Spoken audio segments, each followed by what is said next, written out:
लखीसराय जिले में नव पदस्थापित एएसपी रोशन कुमार काफ़ी एक्शन मोड में देखे जा रहे हैं। महज 24 घंटे के भीतर हत्याकांड का सफल उद्भेदन के बाद लगातार एक पर एक सफलता हासिल कर रहे हैं।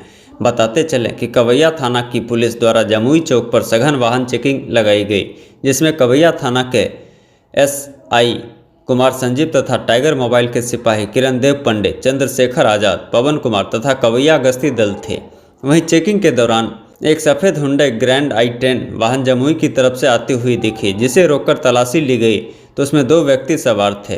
पूछने पर बताया कि देवघर से आ रहे हैं, लेकिन जब गाड़ी की तलाशी ली गई तो उनके पास से 34,700 रुपये नकद तथा 2 बैंक का पासबुक बरामद हुआ, जिसमें पासबुक का फोटो हटाया हुआ था, जो एक सारण जिला का था तो दूसरा गया का। वहीं संदेह होने पर जब पूछताछ की गई तो बार बार अपना जवाब बदल रहे थे, जिसके बाद शक होने पर कवैया थाना लाकर विस्तृत पूछताछ की गई तथा तकनीकी आधार पर जब मूवमेंट चेक किया गया तो उनके बयान और तकनीकी साक्ष्य में भिन्नता पाई गई।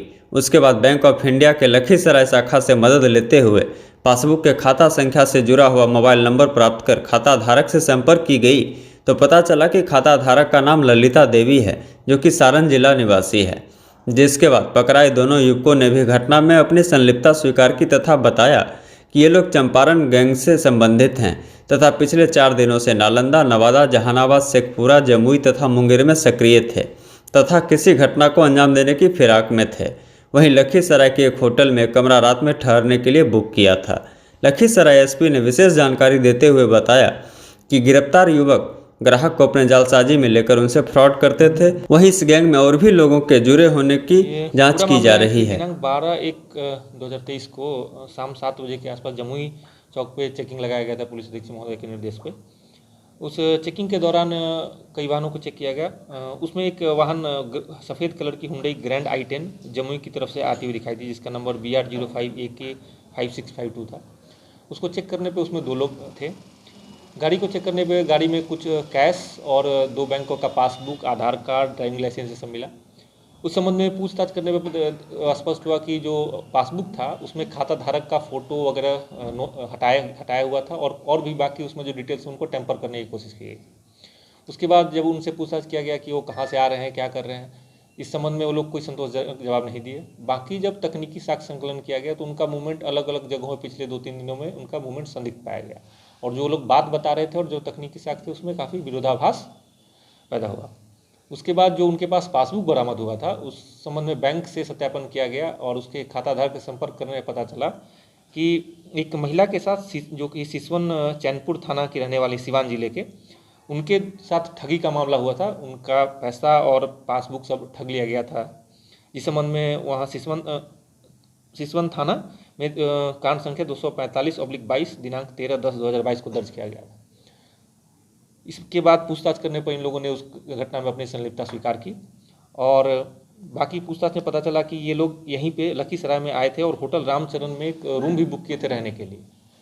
और बैंक होटल के मैनेजर द्वारा ये भी बताया कि इससे पहले 6 महीना पहले भी ये लोग यहाँ आके रुके थे और इन्हीं के रिलेटिव और जो इनके लिंक के लोग थे वो लोग यहाँ कुछ महीने पहले एक घटना में 4 लोग गिरफ्तार हुए थे जो अभी जेल में हैं। ये लोग उन्हीं से संबंधित हैं। उसके बाद उस संबंध में इस संबंध कांड दर्ज किया गया और इसमें 2 लोग गिरफ्तार किए गए, चंदन सहनी, पेशर गजेंद्र सहनी और नीरज सहनी, दोनों साकिन चांद परसा, थाना केसरिया, जिला मोतिहारी। और इनकी गिरफ्तारी के दौरान जो चीज़ें जब्त हुई उनमें ग्रैंड i10 गाड़ी, 4 मोबाइल फ़ोन, 34,700 रुपये कैश, 2 बैंक का पासबुक और 4 आधार कार्ड और 1 ड्राइविंग लाइसेंस। इस पूरे घटना को उद्भेदित करने में पुअनी रणधीर कुमार सिंह, पुअनी संजीव कुमार, पुअनी शंभू प्रसाद यादव, DAP के जवान पवन कुमार, चंद्रशेखर आज़ाद, किरण देव पंडित, BSF के जवान जंगली मंडल, नीरज पासवान और श्रीकांत पासवान द्वारा तत्परता दिखाई गई। इस संबंध में इनको पुरस्कृत करने के लिए पुलिस अधीक्षक महोदय को किस तरह के कार्य मूलों से क्या काम करते थे ये लोग?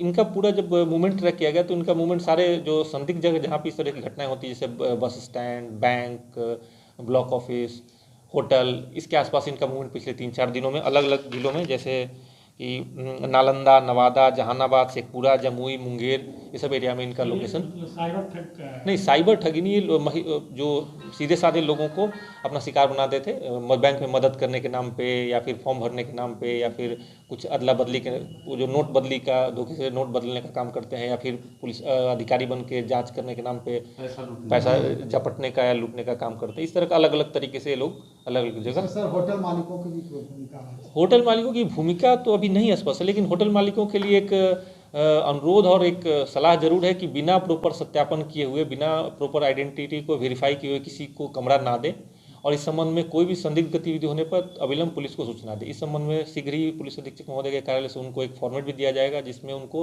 हर 24 घंटे में एक प्रॉपर फॉर्मेट में सारी सूचनाएं शेयर करनी है पुलिस से, कि कौन लोग रुक रहे हैं, उनका क्या डिटेल्स उनके पास है, और उनको वेरीफाई करके रुकने दे रहे हैं, या बस ऐसे ही कर रहे हैं। अगर इस संबंध में इनकी भूमिका संदेहास्पद पाई जाएगी तो उन पर कार्रवाई की जाएगी। Thank you sir.